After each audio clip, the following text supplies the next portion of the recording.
Matthew 26. When Jesus had finished saying all these things, he said to his disciples, "As you know, the Passover is 2 days away, and the Son of Man will be handed over to be crucified."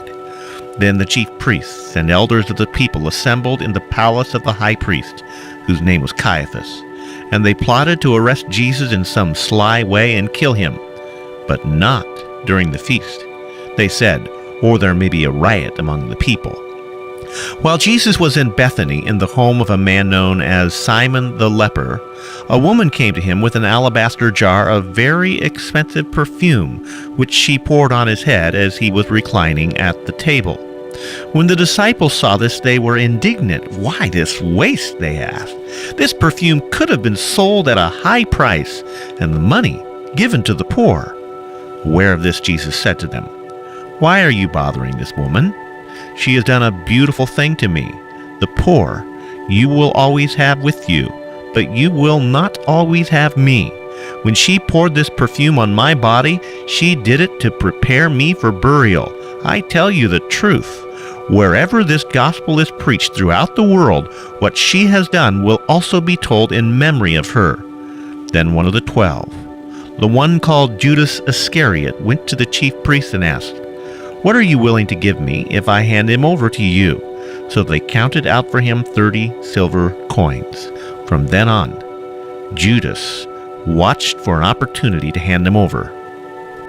On the first day of the Feast of Unleavened Bread, the disciples came to Jesus and asked, "Where do you want us to make preparations for you to eat the Passover?" He replied, "Go into the city to a certain man and tell him, 'The teacher says, my appointed time is near. I am going to celebrate the Passover with my disciples at your house.'" So the disciples did as Jesus directed them and prepared the Passover. When evening came, Jesus was reclining at the table with the 12. And while they were eating, he said, "I tell you the truth, one of you will betray me."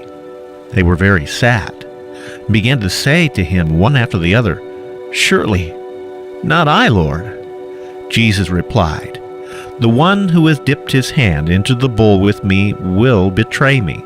The Son of Man will go just as it is written about him, but woe to that man who betrays the Son of Man. It would be better for him if he had not been born." Then Judas, the one who would betray him, said, "Surely not I, Rabbi."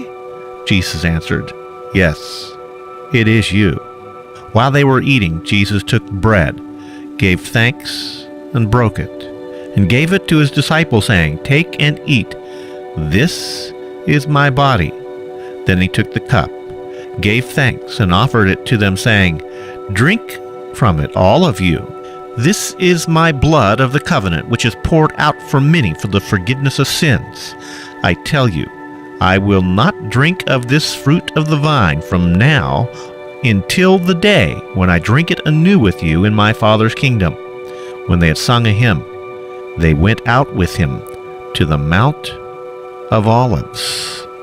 Then Jesus told them, "This very night you will all fall away on account of me, for it is written, 'I will strike the shepherd, and the sheep of the flock will be scattered.' But after I have risen, I will go ahead of you into Galilee."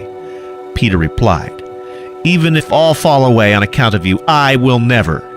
"I tell you the truth," Jesus answered, "this very night, before the rooster crows, you will disown me 3 times. But Peter declared, "Even if I have to die with you, I will never disown you." And all the disciples said the same.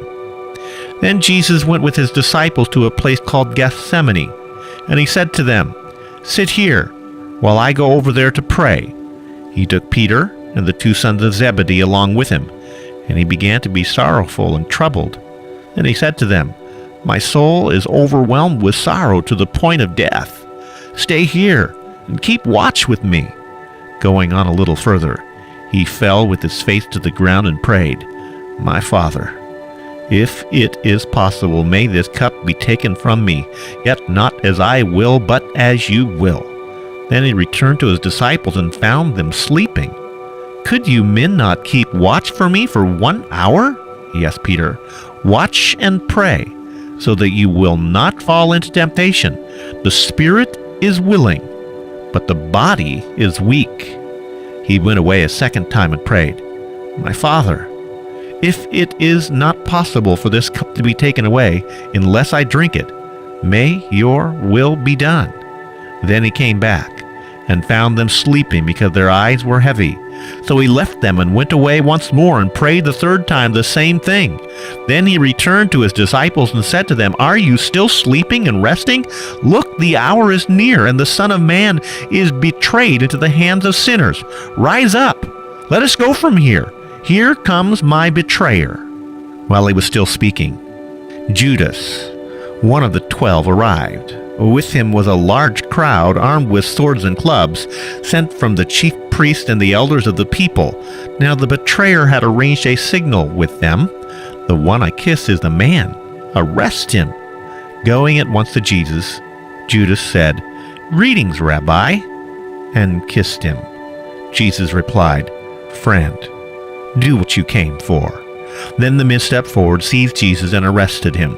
With that, one of Jesus' companions reached for his sword, drew it out, and struck the servant of the high priest, cutting off his ear. Put your sword back in its place, Jesus said to him, for all who draw the sword will die by the sword. Do you think I cannot call on my Father, and he will at once put at my disposal more than 12 legions of angels? But now, how would the scriptures be fulfilled that say it must happen this way?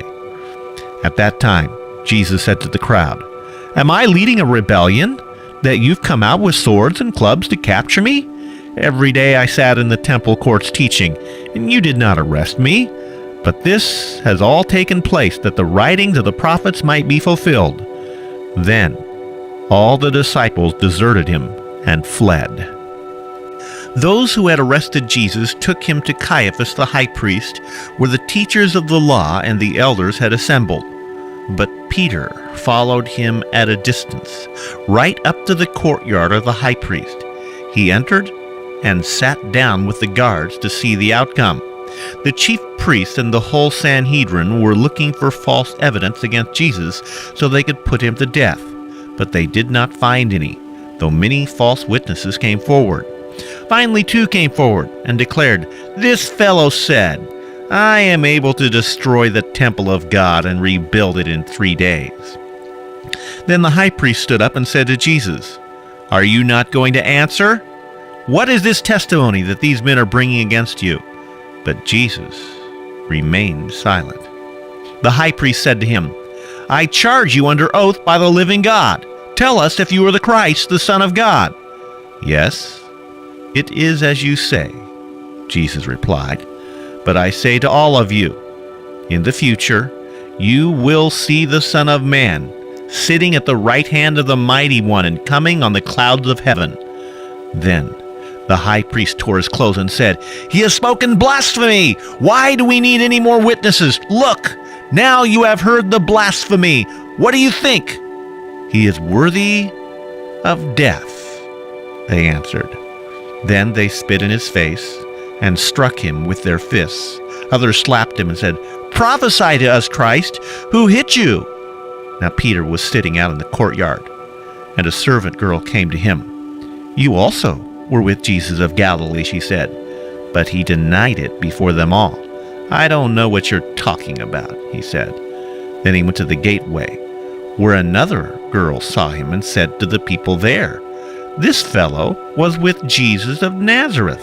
He denied it again with an oath. I don't know the man. After a while, those standing there went up to Peter and said, Surely you are one of them, for your accent gives you away. Then he began to call down curses on himself and swore to them, I don't know the man. Immediately a rooster crowed.